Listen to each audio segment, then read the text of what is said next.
And we are recording on Tuesday, April 9th, 2024 at 11:10 a.m.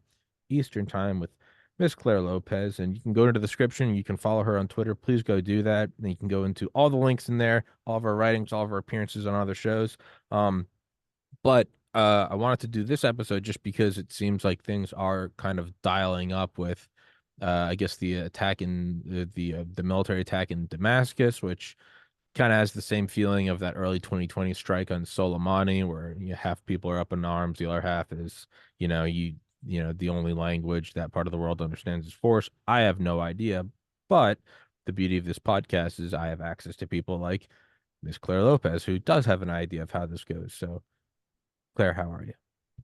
Hey, hanging in there, and I hope you are too. I am. I am. So, what is happening over there that is why is it newsworthy? What is, I mean, other than obviously a military strike on another sovereign country is not newsworthy, but is it bluster? Is this a sign of is this a canary of things dialing up there or what? No, I mean, the Israel has been conducting strikes, very targeted strikes against senior commanders of the Iranian IRGC, Islamic Revolutionary Guard Corps, the Quds Force, in Syria, in Lebanon too, for quite some time. But this time they got a very senior, high-ranking Quds Force commander who was responsible for Quds Force operations throughout Lebanon and Syria. So a very significant a targeted strike there. Amazing the precision of the weaponry that the IDF can use. Um, and This took place in a private building, a four-story building, and two floors of that building were leased out to the Quds Force. The building sat on a compound that also included a consulate belonging to Iran. So, all of these reports you see out there, oh, they hit the embassy, they hit no, they did not hit the consulate, they did not hit the embassy. It was not sovereign territory thereby of the Islamic regime in Iran. No, it was a private building, but it did house offices of the Quds Force, and it was that target that the Israelis took out. Will this guy be replaced? Yeah, of course, sure. But will that person, whoever it is, we don't know yet, have the same capabilities, the same connections, the same support, the same networks? Probably not. I mean, just as after President Trump, ordered the takedown of Qasem Soleimani, at that time the commander of the Quds Force, back in January of 2020, his successor, Ismail Ghani, is not of the same caliber, if you want to call it that, of Soleimani. And maybe, we don't know, that the successor here likewise may not be as dangerous to Israeli interests um, as the one they took down. So, we'll see. But these kinds of strikes continue. And again, the point I'm making too is the amazing precision of Israeli strikes. I mean, they're not like flattening an entire city block or something. They go in the window and they take Mhm. out the apartment, or the meeting room, where these leadership figures of the Quds Force are. And then is this, and I think you and I have talked about this before, do you think this is the beginning or I guess the manifestation of not just Hamas, but, going after the puppets behind it? Yeah, it is. But also here's the thing that during all of this time, since last October the 7th in 2023, we're now in April 2024, Hezbollah has been gradually, I don't know, increasing the tempo, maybe you could say, of their strikes against places in northern Israel, across the Lebanese border, into northern Israel, such that I don't know what it is, 70, 100,000 people, Israelis, who've had to be evacuated from many of those towns up there along the Israelis' northern border with Lebanon, they can't go home. They are still being housed in, I guess, mostly hotels spread out throughout the rest of Israel. And until that threat from across Israel's northern border is neutralized, those people can't go home, which denies Israel effectively, the actual use of its own sovereign territory, and that's an unsustainable situation. But what we do notice too, though, is that although I said the tempo of these strikes, has increased, and we're talking about rockets, we're talking about missiles and drone strikes into northern Israel, into the Galilee, and so forth, even off of from the Golan Heights too. But even though that tempo has increased, they seem to be Hezbollah seems to be holding back, trying to calibrate what line it is that they don't cross so as to unleash a complete all-out Israeli offensive against them. In the talks that we've heard about that are ongoing, or the announcements, the pronouncements from the Israeli leadership, they continue to insist that Hezbollah pull its forces, including its missile launch capabilities, back to the Litani River, north of the Israeli-Lebanon border, to the other side of the Litani River, which runs basically east-west across Lebanon.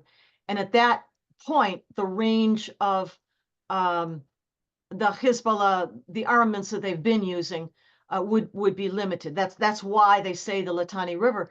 And as well, of course, they continue to insist upon enforcement of UN, Resolution 1701 in the wake of the end of the 2006 war between Israel and Hezbollah, which was never enforced, and which the UNIFIL forces, that's the United Nations interim, they call interim, right? Interim forces in Lebanon were supposed to enforce, and that is the demilitarization of Hezbollah, which they've never done. Instead, what they've done is essentially enable Hezbollah to continue to operate south of the Litani River. So, we'll see where this goes. And there's been a lot of bluster, from leadership, including the supreme leader of Iran, the Ayatollah Ali Khamenei, out of Tehran, in the wake of this assassination, about Israel will pay, and we will retaliate, and those sorts of things, but they haven't done it. And so what that says, and they've also kept Hezbollah on a leash. So I think what that says is that the Iranian regime is holding off, is holding back. They're not ready to confront Israel full on, either directly themselves, which they've never done, always working through proxies, or unleashing Hezbollah, to act again as their proxy. So they have some self-preservation, I guess, sense, right? To some extent, despite all the 12th Imam stuff, Despite they the kind of madness. like being in power on Earth. Yeah. Sure. I mean, even, Soviets, United States, I mean, they both are still looking at each other like, let's not hit the button, right? There's some level of, well, it's not like respect or civility. It's Caution, maybe you could say. well, I would say it's personal interest. If I launch it, it's coming to me. Well, I mean, there may be other calculations here, and here's what I'm thinking of too. Iran is on the verge of being able to deploy deliverable nuclear weapons. If we're watching, as I do, the regular reporting coming out of the IAEA, that's the International Atomic Energy Agency, nuclear sort of watchdog of the United Nations, and I also find very useful the reporting coming out of what they call the good ISIS. That's the International Science and Technology. Oh, Let's see, International Science and Technology. International But Science whatever it is, it's the Scientific. good ISIS, and it's headed by David Albright, and a very excellent team. He, of course, a former IAEA inspector himself. Um, but reading those reports, we can see, how Iran, despite, the much vaunted JCPOA, Joint Comprehensive Plan of Action from back in 2015, how they have, blown through every provision of that agreement in terms of, uranium enrichment, stockpiles of enriched uranium, numbers and what would you call them? Generations, updated, more modernized centrifuges, digging a new underground facility near Natanz, um, the uranium enrichment site. Now they're digging down and building a new facility underneath it, very deeply buried.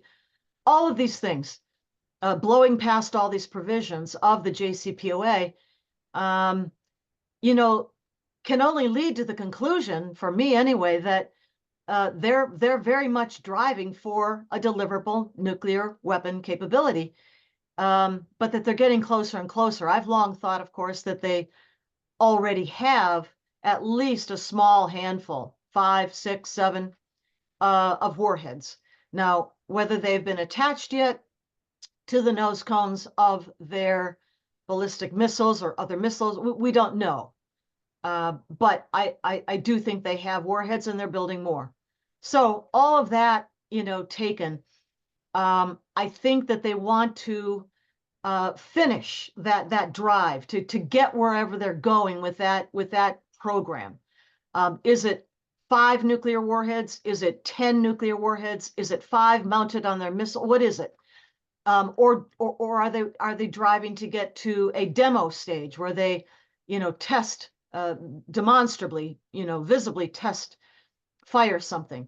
I think that's what they're doing. I think they're trying to delay and put off the inevitable conflict with Israel until they can reach whatever that end goal post, is, whatever that goal is for their nuclear weapons program before Israel, deems it the final red line for them. Remember Bibi Netanyahu at the UN with that diagram of a bomb, and he drew a red line across the top of it, visual a few years back.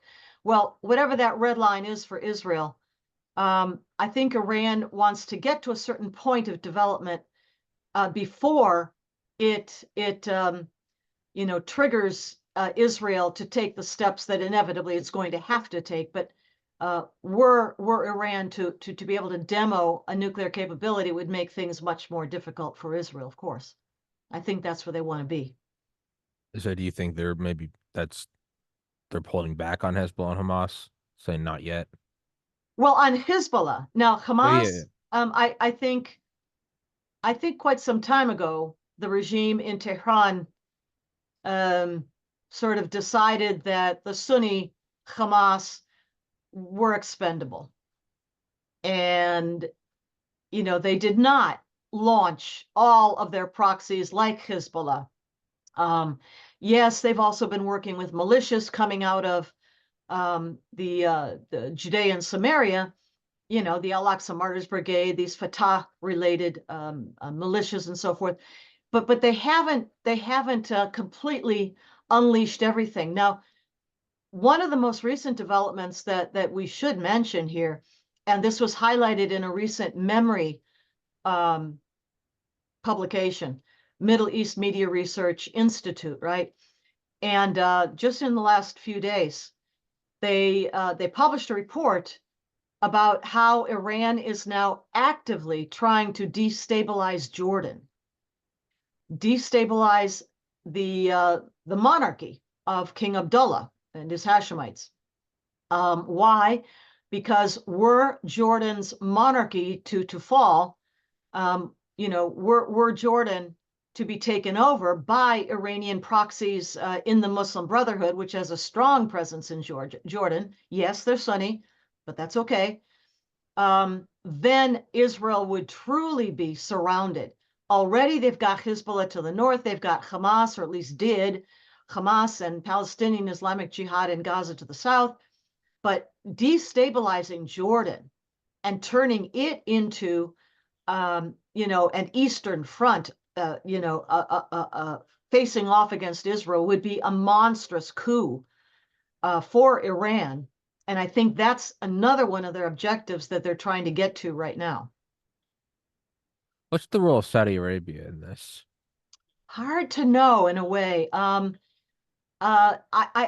convinced, of course, that there's an awful lot going on behind the scenes in terms of discussions and talks about everything going on in the Middle East. I think that the possibility of Saudi Arabia renewing or reviving its closer ties with Israel that prevailed during the Trump years here in the United States, let's say. I think that's very likely. They're kind of holding on in a holding pattern. I think maintaining, those ties with Israel behind the scenes, but not going to go forward right now with anything further. Let's say with the Abraham Accords, given what's going on, throughout the region at the moment, and the antipathy of the Biden administration, that has made very clear their loathing for Saudi Arabia, for the Crown Prince Mohammed bin Salman, known as MBS, and so I think they're just holding off, and I think the connections, the ties between them and let's say former President Donald Trump, I think those remain. I think we've seen that is still going on behind the scenes, but they're in a holding pattern, I think. And once President Donald Trump returns to the White House, I think those ties can become more active and renewed again. Between Trump and MBS? Yes, but also with Israel Okay. and overall the Abraham Accords. What would that look like then? How would that? Well, we know that the Abraham Accords, in the very beginning, would not have ever succeeded with the original members, United Arab Emirates, Bahrain, Morocco, and Sudan, were it not for a green light from Riyadh. I think that's probably pretty clear. And we also know that connections, talks between Saudi leadership, in particular MBS, and Israel, were behind, and supportive of those original Abraham Accords. And I think that they would be once again, were Donald Trump to be back in the White House. I had on Brandon Weichert yesterday, who I've had on a million times. He kept talking about in the last week or so an Iranian, or I guess a call between President Biden and Iran. What is that? Is he I talking don't about? know. These are rumors. Hmm. I've heard them too. I've seen them too. I know what Brandon's talking about, but I can't confirm. I don't have anything that I could say, that's validated, that's corroborated. There are rumors floating about that talks like these have gone on. Maybe they're indirect. I mean, remember how the JCPOA got started and progressed, and it was, behind the scenes with then Secretary of State John Kerry, and using Oman as a go-between. Um, could it be happening again? It could, but I don't have anything to confirm it. No. What is that? The JCPOA in Oman?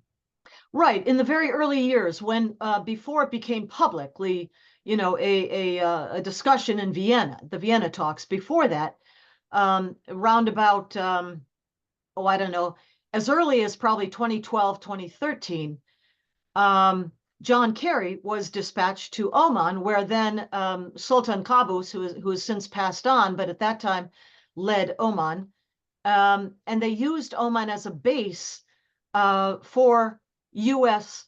Iran conversations prior to the public, open talks about a JCPOA that eventually became the Vienna talks, with delegations present very openly there.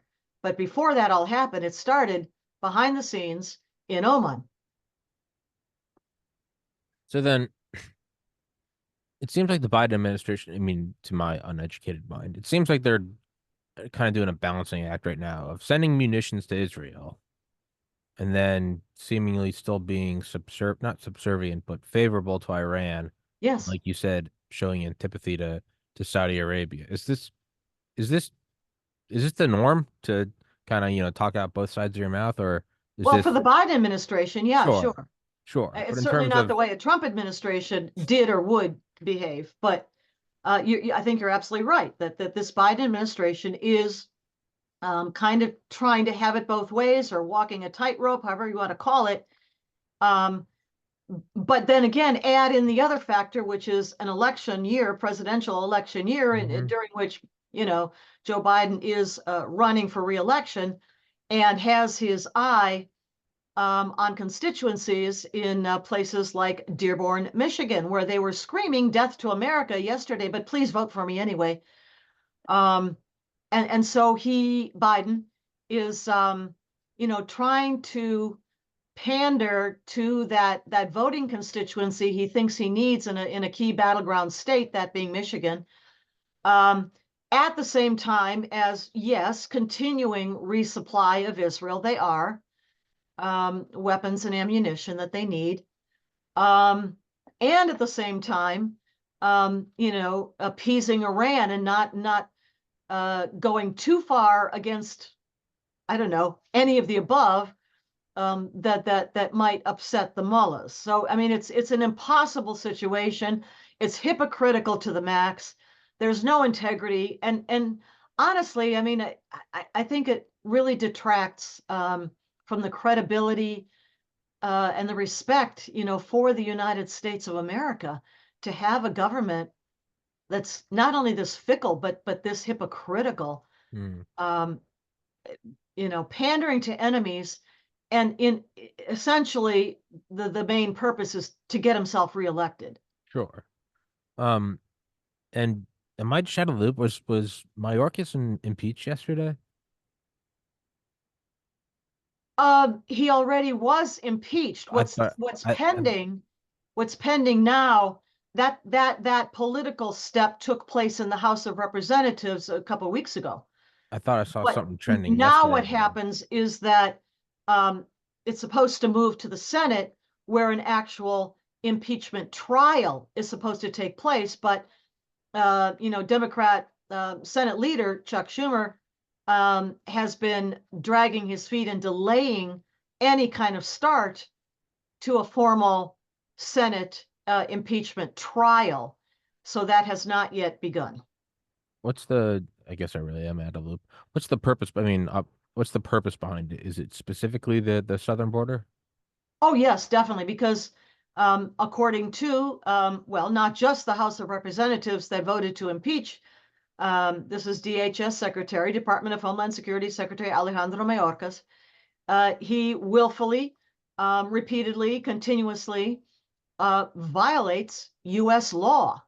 There is law. I mean, 8 U.S. Code 125 states very clearly, that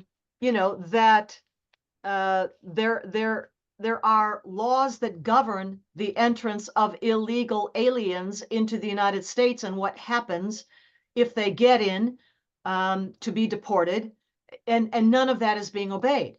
And so that was the grounds, of course, for the impeachment vote in the House against Mayorkas, and now is supposed to be likewise the grounds for a trial in the Senate, that he willfully, continuously, repeatedly um, violates U.S. law. And of course, he took an oath to the Constitution, and is not obeying the Mm. laws of the land.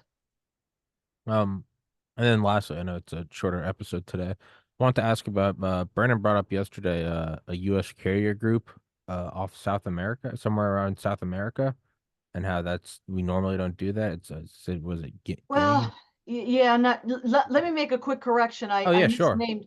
I misnamed that U.S. law. I just had to look up my little note here.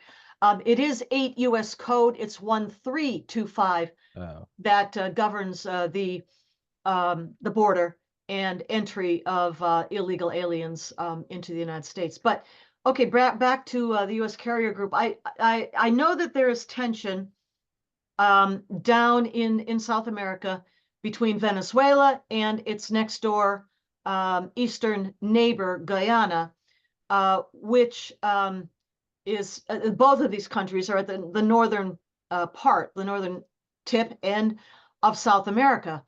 And what has happened is that I think it's ExxonMobil has made a huge discovery of oil deposits underneath the Caribbean in Guyanan waters. And more recently, within the last several months, back into last year of 2023, the Venezuelan dictator, Nicolas Maduro, has made claims and moves that, Venezuela really owns like half of Guyana or something. And the apparent intent of that is to get hands on these oil-rich territorial waters of Guyana. So far, I mean, Venezuela probably does not have the wherewithal to invade Guyana, but nevertheless, I know there are attempts and intent to tamp down tensions and the concern over a potential conflict in that area. Hmm. Oh, and introduction of Ukraine to NATO. Is that actually happening? No, of course not. Oh. This is rumor mongering. This is KGB, Kremlin, info ops propaganda. Ukraine does not now, never has, and not likely for the foreseeable future meet the criteria to even be considered for NATO membership. Key among those criteria is that the country making the application has to be in complete and full control of the entirety of its sovereign territory. Well, obviously, Ukraine has not been in control of its territory because Russia invaded it and occupied it since 2014, and then even more so after 2022. So it is not in full control of its sovereign territory. The applicant to NATO cannot be at war defending, its sovereign territory against aggression and invasion, and be considered for NATO. You can't do that. Got it. So that's all blah blah.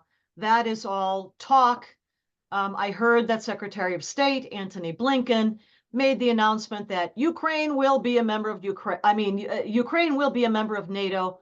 He didn't add, maybe in the next lifetime. Yeah. It's not anything even remotely considered right now.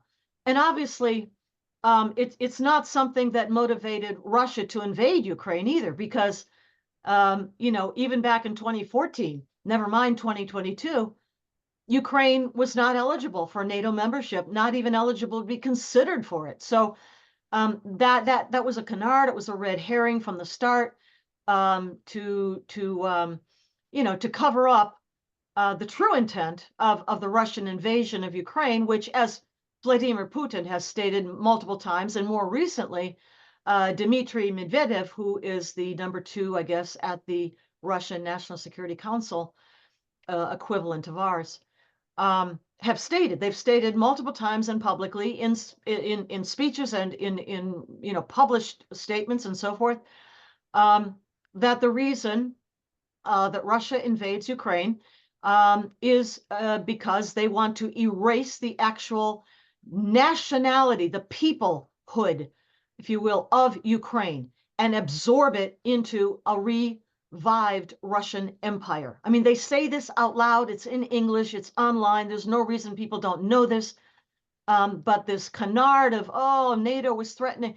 Well, if NATO was such a huge threat to Russia, well, what about Finland? What about Sweden? both of which have just joined NATO for real and are accepted members now. That's not ever mentioned. They are NATO members now, and Finland is directly on the border of Russia. But no, even though there are threats, yeah, I shouldn't minimize that maybe. There are very blustery, blatant threats from Russia coming against Finland. But nevertheless, even when those two countries were under consideration for, being considered as potential members of NATO, long before they were accepted, it was like more than a 2-year process. You didn't hear Russia, threatening to invade Finland and Sweden. Hmm. Oh, they're going to be parts of NATO and, members of NATO, and they'll be No, they didn't. Now, then why does that apply to Ukraine, which has no hope of joining NATO for, like I said, the long foreseeable future? Except the invasion is not about NATO. It's not about NATO at all. It's about destroying Ukraine's independence, freedom. The fact that Ukraine is westward looking, wants to be part of the West, does not want to be absorbed into a new Russian empire. That's why Russia invaded. It didn't want Ukraine to slip away to the Hmm. West. Nothing to do with NATO. That was always a red herring, Kennard. Is it significant that Finland and Sweden joined? When was the last before them? When was the last or the newest Probably admission? Romania and Bulgaria, which was quite some years ago. What, more than a decade, I believe. So I don't remember is the exact date, but at least a decade more. Russia, yeah, Bulgaria and Romania, I think, were the last two before that. so is it significant that Finland and Sweden have joined Yeah, because while it's in Russia the is invading? wake of Yeah. the Russian invasion of Ukraine, Hmm. which was supposed to be, because they're so terrified, in the Kremlin, they're shaking in their boots about NATO. And instead of dividing NATO, splitting it, into disagreement, instead it solidified the alliance and solidified, um, the desire of countries like Sweden and Finland close to the Russian border to be part of that defensive alliance. NATO is a defensive treaty alliance. It's not an offensive one, and everybody knows that. Hmm. Um, and so Putin very well may have miscalculated in that sense that he not only did not split NATO, he augmented it. He is the direct reason why NATO is now 2 countries bigger. Hmm. What about Moldova? Yeah, that's something we should keep our eyes on. Moldova is a small country, that lies to the west of Ukraine, right on the border of Ukraine, between it and Romania. It is not a member of NATO. It's not a member of the EU, I don't think, although I could be mistaken about that. But there is a river, in Moldova that runs north-south. It's called the Dniester River. And that river, goes north to south, in the eastern part of Moldova, and in a way, divides Moldova to a larger territory to the west, if you can think about the geography, and a smaller slice on the other side of the Dniester River, the Transdniester area, that lies right up against Ukraine's western border. And that slice is called the Transdnistria, Hmm. um, or sometimes I guess just Transdniester. In any case, the Russians have had troops in the Transdniester for many years already. Remember the term called little green men, when the Russians first invaded the Donbass of Ukraine, first invaded that eastern part of Ukraine, the oblasts of Luhansk and Donetsk, Mm-hmm. way back, 2014. And they were called little green men because they were wearing green uniforms, but they were not Russian Yeah. uniforms, and obviously they weren't Ukrainian ones either. Well, those little green men are present in Moldova. It's the exact same playbook. Oh. Slicing off, or trying to slice off, that easternmost territory of Moldova, and to break up Moldova, and of course then obtain control over a piece of territory that lies, right up against Ukraine's western border. So that's going on right now, and I don't Oh. think people are paying a whole lot of attention to it, because this is exactly what Russia did with Ukraine, and began to, try to slice off its most eastern region, the Donbass. Now it's doing it to Moldova, has been for quite a while, but that's the same playbook, exact same Hmm. playbook. I didn't know that. Who's on the, I guess who do they have their sights on after Moldova if it continues playing out? Well, Putin and Medvedev have blatantly So former threatened the Soviet Baltics blocs. and Poland, for example, um, that if they were to succeed in defeating Ukraine, and were to capture the entirety of it, uh, Poland is just the other side, to the west of Ukraine, and the Baltics, up there in the north, are not directly on Russia's border, but very close to it, and of course were at one point for how many years, decades, um, unwillingly part of the USSR, the Soviet Union. All three Baltic states: Estonia, Latvia, and Lithuania. Hmm. Um, and then very lastly, is is France sending troops to Ukraine? No. No. I've heard that, that has been mentioned. I've heard that it's been endlessly hyped around the internet, but I don't know of any firm plans actually to do that. Um, Obviously, France is a member of NATO, and helps support the defense of Ukraine against Russia, but I don't know that they're ready to send actual troops into Ukraine. No. Gotcha.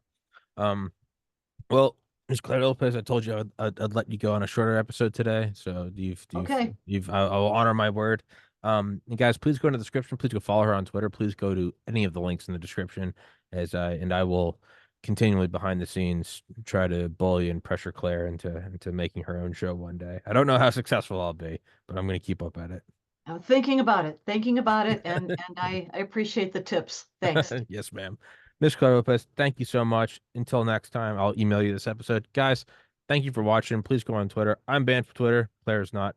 Please go follow Claire, and don't make me look bad. All right. Thank